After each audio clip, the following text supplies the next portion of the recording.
আপনারা যে আজকে ধীরে ধীরে সিক্রেট কথাগুলো বলছেন, আপনাদের প্রতি অনুরোধ, আমরা আমাদের জায়গা থেকে চেষ্টা করব সর্বোচ্চ, আপনারা সর্বোচ্চ চেষ্টা করুন।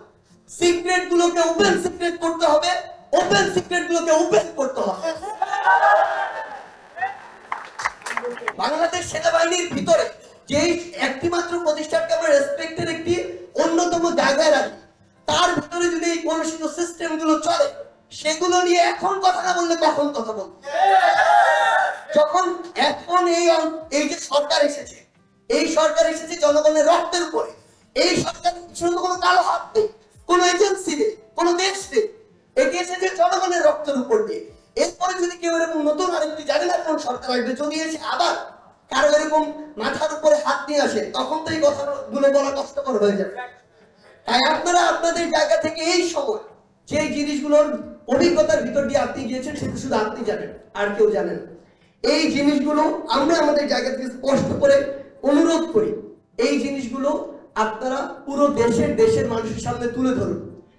আমরা যদি আমাদের এই কলুষিত সিস্টেমকে ভেঙে নতুন সিস্টেম গড়তে চাই, সবার আগে সিস্টেমের ভিতরে এই যে একদম কলুষিত করাপ্টেড লুপহোলস গুলো, এগুলো আমাদের ফাইন্ড আউট করতে হবে, এগুলো নিয়ে কথা বলতে হবে, এরপরে এগুলো কিভাবে ঠিক করা যায় সেটির পদক্ষেপের দিকে যেতে হবে।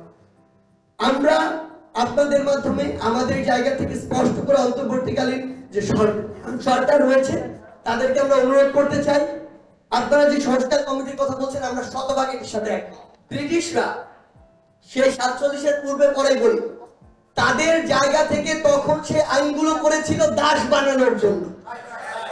পাকিস্তানিরা ওই সময়ে একটা প্রান্তকে শোষণ করার জন্য তাদের মতো করে আইন করেছে। সে আইন দিয়ে 2024 সালে আজকে আমি কেন চলবো?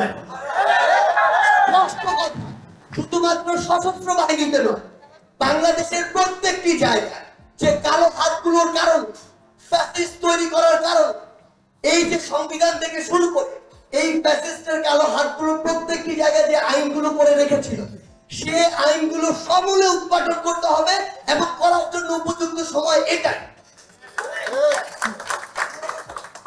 আমরা আমাদের জায়গা থেকে আরেকটি বিষয় একদম শতভাগ একাত্মতা প্রকাশ করতে চাই।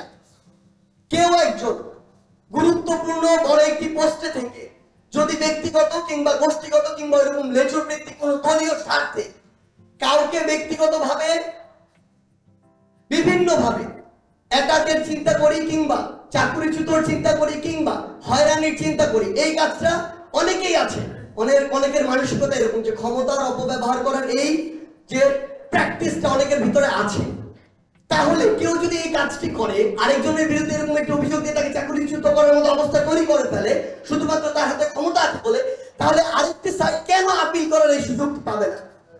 সেই জায়গায় বাংলাদেশ সেনাবাহিনী থেকে শুরু করে আমাদের যে বিচার ব্যবস্থা রয়েছে, সেই জায়গায় যেন একজন সৈনিক হোক, একজন অফিসার হোক, তার যেন এই আপিলটি করে নিজের গ্রাউন্ডটি স্পষ্ট করার এবং নিজের আর্গুমেন্টটি তুলে ধরার একটি একদম নৈতিক এবং আইনগত সুযোগ থাকে, সেটা অবশ্যই নিশ্চিত করতে হবে।